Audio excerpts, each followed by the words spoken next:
Good morning. I'm Dr. Kimberly Smith, Head of Research and Development at ViiV Healthcare, the only pharmaceutical company that's 100% dedicated to HIV. I'm thankful to be here today, speaking to all of you at this year's Black Health Matters Fall Summit about a topic that has been the focus of my life's work, HIV. Throughout my career, I've been an HIV clinician and researcher. And before coming to ViiV Healthcare, I spent 20 years in Chicago at Rush University Medical Center, Stroger Hospital, which is also known as Cook County Hospital, and the Core Center, one of the largest HIV clinics in the country. I had the honor to care for thousands of patients, most of whom were people living with HIV. I also served as the principal investigator of the Rush Clinical Research Site of the AIDS Clinical Trials Group and was one of the founders and chair of the Underrepresented Populations Group. I left Chicago to come to ViiV for the unique opportunity to impact even more people living with HIV by helping to develop new and better medicines to both treat and prevent HIV. As the head of R&D, I oversee the company's pipeline from discovery to cure. Every day, I join my colleagues in driving innovation that supports our mission of leaving no person with HIV behind. I couldn't have joined a better organization. ViiV Healthcare is not only leading the industry in HIV innovation, but also working to accelerate the response to the epidemic by taking a community-based approach to learn, increase collaboration, and deliver innovative medicines to those who need them the most. Our goal is to take a deeper and broader interest in HIV and AIDS than any company has done before, and to leave no one living with HIV behind. It's an ambitious goal, but I truly believe it is one that can be achieved, and that's why I'm here today. While our society has made an incredible amount of progress in the fight against HIV over the past 40 years, there's much more to be done. HIV continues to be a global public health crisis. Here in the U.S., the HIV epidemic disproportionately impacts communities of color and other groups that have been marginalized by society. We now have the tools to end HIV with effective medicines that prevent and treat HIV and are winning the fight against HIV in some communities. But that progress hasn't been equal. For us here today at the Black Health Matters Summit, it's essential that we recognize this disparity and talk about how we can change it. Let's talk a little bit about the numbers. HIV is unfortunately a crisis that has faded from the public view despite the fact that there are an estimated 38 million people living with HIV worldwide and 1.7 million new cases of HIV annually. In the U.S. alone, there are estimated to be 1.2 million people living with HIV and 37,000 new HIV cases in 2019. Black and Latinx people represent 74% of new cases in the U.S. despite accounting for only 31% of the U.S. population. In 2018, cisgender women represented 1 in 5 new HIV cases in the United States. 58% of those women were Black and 18% were Latinx. That means more than 75% of new HIV cases among cisgender women are women of color. What's more, according to the CDC, Black women continue to be diagnosed late, with 21% having concurrent HIV and AIDS diagnosis. And they're often shocked when they receive their diagnosis. These impacts are felt regionally as well. In the southern United States, which accounts for the largest geographic population center of the Black community, it accounts for 52% of new cases, even though just 38% of the U.S. population lives in this region. The disproportionate impact of HIV on communities of color has been a priority for me throughout my career. I'm often asked why our communities are so hard hit, and the answer is not surprising. Like many health issues, HIV incidence and outcomes are impacted by social determinants of health. That's a phrase that refers to societal challenges such as institutional racism, poverty, misogyny, homophobia, and a culture of unfair policing in Black communities that contribute to this disparity. Communities of color also face the twin epidemic of HIV stigma. More than 80% of people living with HIV experience some form of stigma in the last 12 months. Stigma not only affects mental, physical, and emotional health, it also prevents people from seeking care and getting on HIV treatment. HIV stigma adds fuel to the fire of the HIV epidemic and must be eradicated to allow people to live their best lives. Now, with all that said, I'm here today to bring a message of hope. Having been a physician on the front lines of the fight against HIV during the times that I refer to as the bad old days, the time when HIV was the leading cause of deaths for Americans between the ages of 25 and 44, I've witnessed all that has changed since the identification of the first case of HIV and AIDS. Our approach to managing HIV has improved so much that HIV has become a disease that can be treated as a chronic condition as long as medication is taken consistently. The science around HIV has also advanced to where we now understand the concept of undetectable equals untransmittable, or U equals U. This means that if someone is living with HIV and they're on treatment that lowers their HIV viral load to a point that it can't be detected in any laboratory test, it means that they also can't transmit their HIV to another person through sex. This scientifically proven concept is fantastically important to how we reduce transmission of HIV, and it can be empowering and destigmatizing to people living with HIV. I talk about U equals U every chance I get, and I've seen the faces of my patients light up at the idea that they can live and love without the worry of transmission of HIV to their sexual partners. It's truly amazing to have seen HIV treatment transition from handfuls of pills taken multiple times a day to a simplified once-daily treatments to where we are currently with long-acting treatment options that allow for doses taken months apart. This advancement can be seen most clearly with ViiV Healthcare's recent success with Cabenuva, the first and only complete long-acting HIV treatment regimen. We've also seen medicines for HIV prevention emerge to provide us with a formidable tool to fight the epidemic. Almost 10 years after the first HIV PrEP medicine was approved, we ended last year with a historic approval. The U.S. FDA approved the first and only long-acting injectable PrEP option. Now, for those that aren't familiar with that term, PrEP, or pre-exposure prophylaxis, this is a medicine that can be taken by people who don't have HIV that can substantially reduce the likelihood of acquiring HIV if they're exposed to the virus. PrEP can stop HIV from taking hold by helping the body block HIV from replicating and spreading throughout the body. Approval of the long-acting injectable, named Apretude, is a huge moment in HIV prevention because it means for the first time people have options alongside daily pills. With these incredible scientific advancements, we have the tools needed to end the HIV epidemic through medicines that both prevent HIV and provide treatment. But as I noted earlier, the epidemic continues to persist while disproportionately impacting our communities. So where's the disconnect?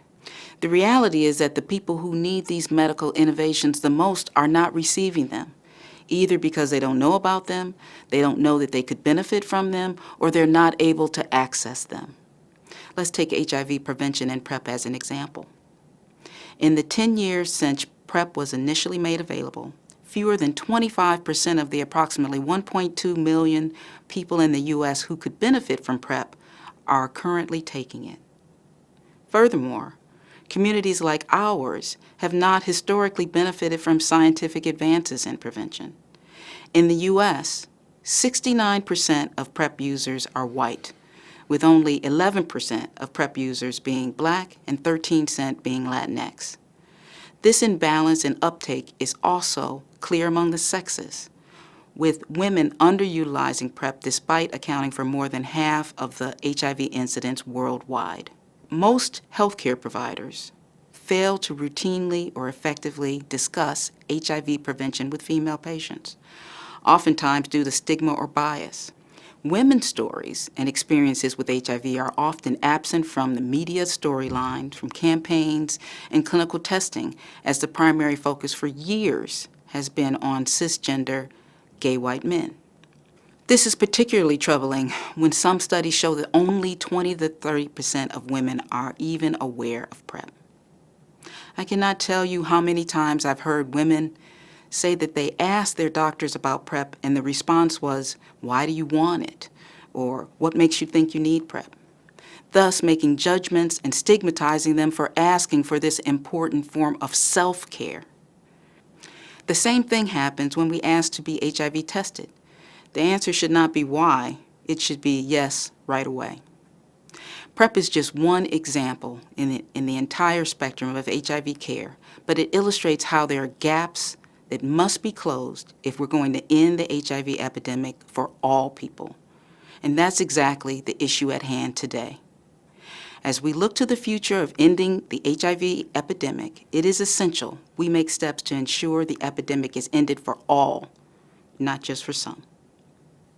The reality is that when it comes to HIV prevention and care, where you live matters. To disrupt HIV disparities, there's a need to commit to elevate local voices and networks and efforts that link people to care and drive change.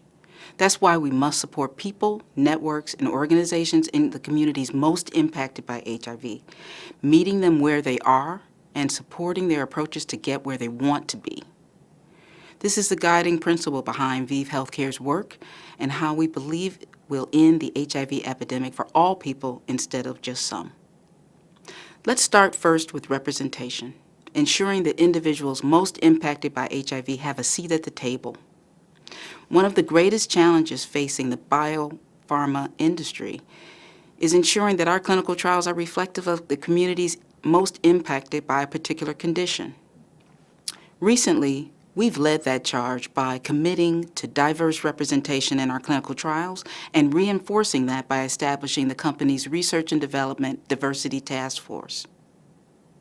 Apretude, the first long-acting option for PrEP that I mentioned earlier, was studied in one of the most diverse and comprehensive HIV prevention trials conducted to date, and included some of the largest numbers of transgender women and Black men who have sex with men ever enrolled in an HIV interventional prevention trial. Most recently, ViiV also launched new studies to help improve access to prevention medicine and HIV testing focused on specific communities of color in the United States through these studies called Ebony and Pillar. The Ebony study is investigating how to integrate long-acting injectable PrEP into clinical settings where HIV-negative Black, cis, and transgender women receive routine health care. The Pillar study is investigating how to best integrate long-acting injectable PrEP into routine care in HIV and PrEP clinics in high-prevalence areas for Latinx and Black men who have sex with men and transgender men as well. Next, we must be focused on building and empowering communities. ViiV Healthcare works to accelerate the response in communities most impacted by HIV by building with the community. Our community-centered focus makes us a trusted partner and a recognized leader in the field. But we're more than a funding stream. We're uniquely engaged in communities and other key stakeholders at the national, regional, and local levels to gain insights, to increase collaboration, and deliver innovative approaches to accelerate HIV response. One of the strongest examples of our work is through ViiV's U.S. Positive Action programs. Through Positive Action, ViiV Healthcare funds and fuels efforts to increase awareness and support services and engagement in care, ensuring more people are served faster across the continuum. We work to reduce stigma, making real the possibility that people living with HIV/AIDS can experience less stigma and more support. increased trust in HIV care, and disrupt disparities in care. This year, we'll be giving more than $30 million in grants to local organizations helping connect people to HIV prevention and care. A key focus of any effort to end the HIV epidemic will also rest on empowering patients to find affirming care and have honest conversation with informed providers, friends, and family, free of stigma, shame, and blame. As part of this, we identified a unique collaboration between ViiV Healthcare and Shutterstock Studios, HIV in View, which showcases authentic imagery of real people living with HIV. Far from reflecting the fear once associated with HIV, the HIV in View gallery is filled with inspiring examples of just how much things have changed for many people living with HIV. We're also enabling these incredible stories to be shared far and wide through Being Seen, a podcast spanning multiple seasons that explores cultural representations and their impact while focusing on gay and queer Black male experience as well as the experience of Black women. Love and Gravity is a new podcast that features a collection of original stories from gay and queer Latinx and Afro-Latinx community. Through these cultural explorations, we're seeking to reduce stigma and change perceptions, hopefully impacting everything from HIV to institutional inequality. We must also remove our bias about who specifically would benefit from prevention services and connect more communities of color to care. One of these groups are Black women, who have been largely ignored in the conversation around HIV. But we are a critical group.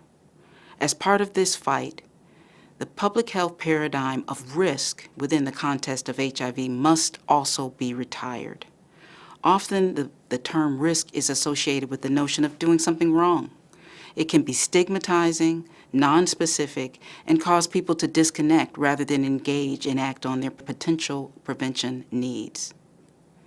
To fuel our efforts to reduce stigma and connect more Black women to care, ViiV Healthcare has launched a new initiative, Risk to Reasons, designed to reframe and refocus HIV prevention and care for Black women. Guided by an amazing group of Black women from across the country, Risk to Reason sets out to develop new messages, new messengers, and new methods to increase awareness and action around HIV prevention for Black women of cis and trans experience. The initiative creates content, funds community action, and connects advocates across the country to change the impact of HIV in Black communities and connect more Black women to prevention and care. It includes $5 million worth of community grant funding for workbooks and engagement guides and community-led conversation and programming, all of which will help Black women to engage with their communities, their partners, and providers to get the prevention care that they need. And having been a part of the launch of this effort, let me tell you firsthand how amazing it was to see Black women centered in this conversation and really leading the way in how they want to talk about HIV. We must also understand how we're all connected in the role we play in preventing HIV. At ViiV, we launched Me and You and Me, a program designed specifically to engage Black and Latinx women, transgender women, and men who have sex with men. The initiative connects the community with information, updates on prevention options, and local resources so people can explore the options that best fit their lives. The program also features voices both directly in the HIV and queer community and out, including fashion designer and Beyoncé's mom, Tina Knowles Larson. Individually, these efforts reach different aspects of people who might be affected by HIV, but together, they are a kaleidoscope and reflect ViiV's full spectrum approach to ending the HIV epidemic for all. In closing, it's both a professional and personal imperative for me that we do everything in our power to spark and sustain lasting change across the HIV epidemic, from prevention to treatment to care, for individuals and communities most impacted. It's going to take an all-of-society approach where we all play a role.